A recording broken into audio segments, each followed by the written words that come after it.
More than 15 million people within the US work within sales. That's roughly 5% of the total population of those professionals working within sales. There's a wide variance in expected income earning potential based on the type of sales you're doing. If you're looking to get in sales, or if you're already in sales, you know that it can be incredibly lucrative. You're paid based on performance, and there's a lot of autonomy in the role as you are your own boss responsible for a quarterly quota. It's your job to figure out what sales path will pay you the most, the quickest, so that you can achieve a $100,000 income earning potential. And in this video here today, we're looking at the 5 highest paying sales jobs based on a Glassdoor poll, analyzing thousands of data points. I'm gonna share with you all 5 jobs here today, and if you stick around until the end of the video, I'm gonna talk about my own personal experience getting into sales, which path I chose, and the one strategy I used that you can copy here today that helped me grow my income from $50,000 a year, year 1, to less than 2 years later, $131,000 a year at age 25. It's absolutely possible. If I could do it, you could do it too. The first step is to smash the like button on this video below and subscribe to the channel if you haven't already. We make daily sales videos, and I want to help you find more success sooner rather than later. So make sure to watch this video here today, and we have a lot of other great videos in the pipeline. Sales pipeline is a great thing. And the first job we're looking at is a sales engineer. And this was a bit surprising to me. This is actually the highest paying job on the list. So you want to listen up as to what actually goes into this. And the income earning potential is between $68,000 a year and $185,000 a year. This was quite high, and this was the highest on the list. A sales engineer is a technical resource that has mastery of the product, the industry landscape, and really how to add more value throughout the sales cycle.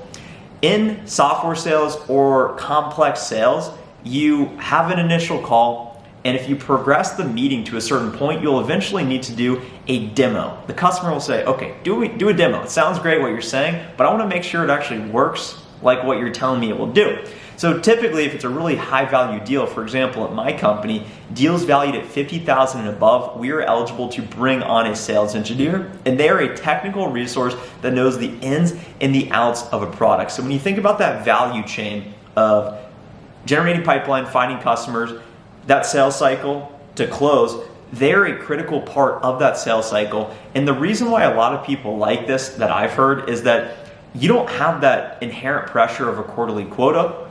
You're not actually making those cringy asks to customers. You're just coming in at the right time. You're viewed as a technical resource, and you need to deliver consistent, high-level demos that really bring a lot of value and show the customer exactly how the product is going to be used to improve their business. That's the number one sales job. The next sales job is being a software sales rep. Expected income earning $50,000 to $141,000.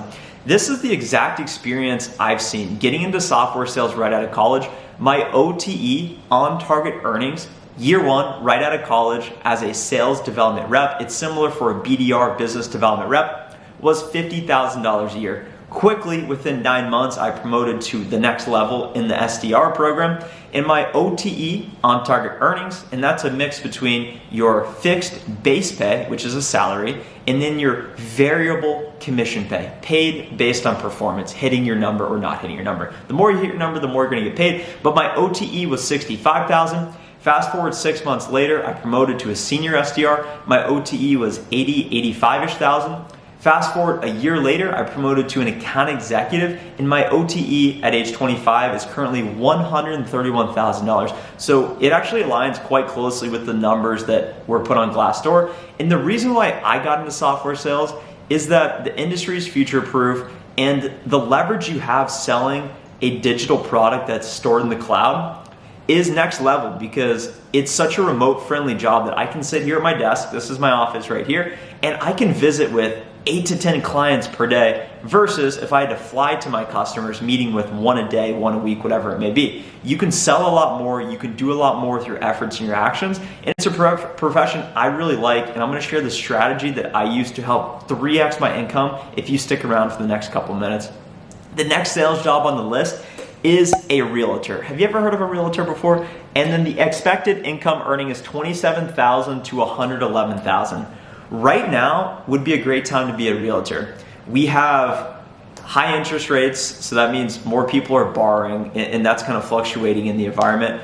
We have housing shortages, so they're building less houses, so that means there's more demand because there's less supply, and the prices are going up, and people with that remote work trend are saying, you know what, if I have to be at home, I'd rather have a yard than live in an apartment building. So they're buying houses. People are buying houses in troves, and that's great for realtors, either on the buy or the sell side. An interesting point here is I know a couple of realtors, and that first year is almost a wash. You have no client base, you have no idea what you're doing, and I think that that's why when you look at the income, on the low end, it's $27,000. I imagine some people do it part-time, some people aren't quite as serious, so that's why there's such a variance on the low end as well. As a realtor, it seems like a fun profession going to see houses. I like watching the house review videos on YouTube. If you'd like to see a nice little home tour of my 650 square foot apartment, make sure to comment that below. You probably don't want to see it, there's really nothing here. But as a realtor, you are showing houses, you're trying to sell, you're trying to buy, you're trying to act in the best interest of your customers. And there's those real estate shows on TV, such as $1 Million Listing XYZ City. And it's interesting as some of those reps have actually been able to parlay that success into their own personal brands. And to make it as a realtor, I think you have to have a serious personal brand, a digital presence on YouTube, Instagram, LinkedIn, so that you can social sell your houses rather than showing 10 people a house. Having the scale to show 1 million people your house on the internet is how you actually have a lot of success. So realtor is number 3. The next sales job is pharmaceutical sales rep. Expected income $52,000 to $84,000. I know a couple of people in pharmaceutical sales, and I think it's lucrative. Anytime you're in the medical industry and the next sales job is medical related, there's always going to be a market there. People need health. Everyone is born, everyone dies, and everyone has a lot of problems and complications throughout the way. And in pharmaceutical sales, what you do is you work for a company and you sell a drug. You sell some sort of pill, you sell some sort of injection, you sell something that helps people in some way. For example, medicine to help with allergies, medicine to help with cancer, medicine to help with other illnesses and sicknesses. And what you do is you have that suite of products. I don't know if I'd call it a suite, but you have a couple different products, and you have to go meet with the doctors so that they purchase your product and they then recommend that product to their customers. And in my opinion, this is a bit of it's a tough industry, because when we think about the pain pill crisis and the opiate epidemic in the country, it's partially attributed to pharmaceutical reps that really aggressively sold their product to the doctors and then incentivized the doctors to then recommend it, and then folks get addicted to opiates and then they can't afford it anymore, so they then choose heroin. So it's a virtuous cycle, and it's not great, but you can make a lot of money as a pharmaceutical sales rep, and you have to travel a lot. So I personally wouldn't choose that path. I would choose technology over it 10 times out of 10, because you're also working for progressive tech companies that give better benefits than these large, giant healthcare companies that don't really care. But that's a broad generalization, and that carries us into the 5th and final sales job we're talking about here today. A medical device rep. Income $38,000 to $87,000. Funny story on this, a buddy of mine works in medical device sales and got a new job recently, and he's selling some sort of apparatus that, think of that contraption you put on, it vibrates your stomach, gives you abs, vibrates in your arm, grows biceps, whatever it may be. He said that machine costs $287,000. And I said, who do you sell that to? He said, you sell it to people that open up a practice that sell that as a service. So example, rather than going to the tanning bed, you would go to this specialized office that gives you a session for that vibration. So it's very unique.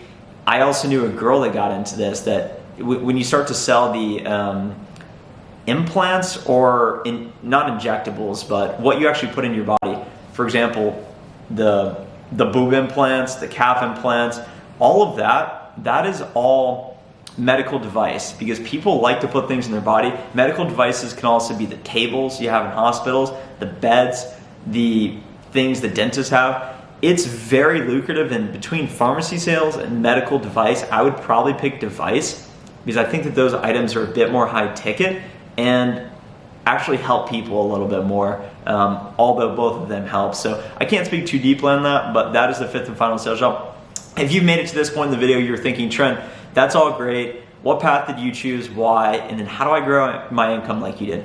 I picked software. I want to work in technology. That's where it's all going in the future. What are the high growth companies? FANG, Facebook, Amazon, Netflix, Google, all of those companies, Microsoft, they all have software sales reps because they're selling software. All companies are adopting SaaS, software as a service, on the cloud. And you can make a lot of money doing it. And the way I've been able to grow my income is by producing positive outcomes. That's the secret. You need to take responsibility for your actions and view sales as an execution game. You control the outcome based on your input and effort. Where do you focus on? What are the variables? The two variables are output, so sales is a volume game, so putting in a lot of work, and then self-development, knowledge. It's a race every day to know more, to learn more, to outwork your competition based on what you know and the value you can offer. And those are two controllables. It's an execution game, and that's how you succeed in sales, is by consistently executing each day, each week, each month, and that leads to positive outcomes such as quarterly results, and that's how you continuously make more money and establish yourself as a top performer. Thanks so much for watching this video. If you enjoyed the content, make sure to hit the like button below right now, subscribe to the channel, share this video with a friend, and leave a comment down below to help with the algorithm. See you guys next time. Bye.